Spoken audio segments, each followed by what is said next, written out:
Leo tumebahatika kuwa hapa Mamlaka ya Hifadhi na Uendelezaji Mji Mkongwe Zanzibar, kuwa na mafunzo kwa ajili ya falsafa ya Kaizen katika utoaji huduma zetu, na mafunzo haya yameandaliwa kwa pamoja na Wizara ya Biashara na Wizara ya Utalii pamoja na Mamlaka ya Hifadhi na Uendelezaji Mji Mkongwe.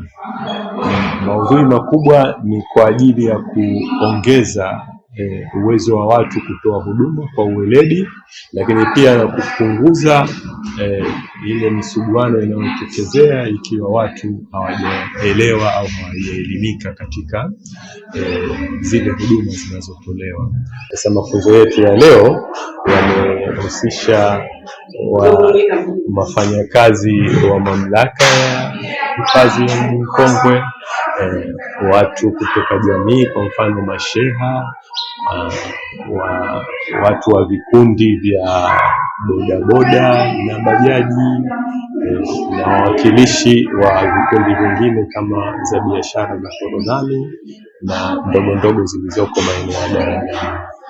Tunatarajia kwamba mafunzo haya yataleta ufanisi mkubwa katika utoaji huduma na uelewa kwa wale ambao wanapokea huduma hizi kupitia Mamlaka ya Hifadhi na Uendelezaji Mji Mkongwe.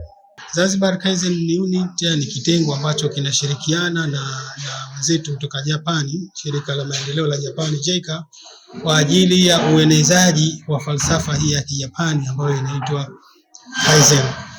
Falsafa Kaizen kwa ufupi tu inamaanisha kwamba ni uimarishaji endelevu au uboreshaji endelevu, ikimaanisha kwamba tunaweza kutumia rasilimali chache tulizonazo kwa ajili ya kuboresha shughuli zetu za kila siku bila ya kutegemea msaada au kutegemea fedha kutoka kwa watu wengine. Kwa hivyo hii falsafa imeanza Japani tokea miaka ya 40. Tumeanza na sekta hii ya utalii kwa sababu ndio sekta mama hapa kwetu Zanzibar. Kwa hivyo na miongoni mwa wadau ambao tumebahatika kuanza nao ni hii Mamlaka ya Mji Mkongwe.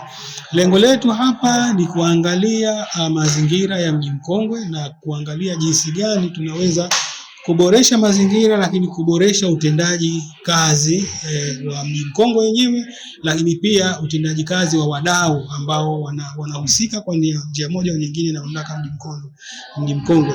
Wadau hao ikiwemo ni wafanyabiashara, tumeona hapa Forodhani Park wanafanya biashara, lakini pia tunaangalia wadau wengine, kwa mfano mabodaboda, watu wengine ambao wanaendesha taksi na wengine, lakini pia na wananchi kwa kawaida ambao makazi yao yako ndani ya Mji Mkongwe. Kwa majina anaitwa Yusuf Hussein Masudi, ni manager wa kampuni ya Sky Cleaning ambayo inafanya kazi Mamlaka ya Hifadhi na Uendelezaji Mji Mkongwe.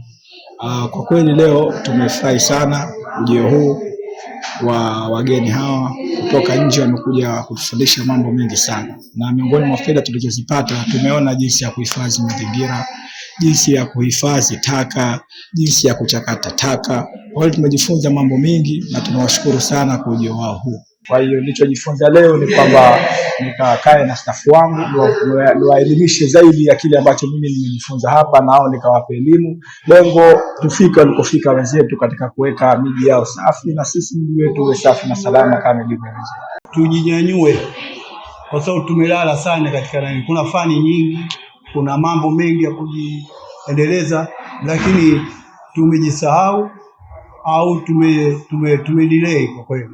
Lakini muda na fursa bado upo. Kama tutapata mafunzo ya kila mwezi au kila mwaka, kwa kweli yatatunyanyua sana kimaisha na kimaendeleo. Kwa sababu kuna vijana wengi sasa hivi ambao wamejiajiri wenyewe kwenye bodaboda, kwenye bajaji, lakini na kuna wengine ambao wamemaliza skuli wanataka kujiajiri vile vile. Kidogo kitu kinachokwamisha ni kwamba bado wanahitaji kupewa mafunzo.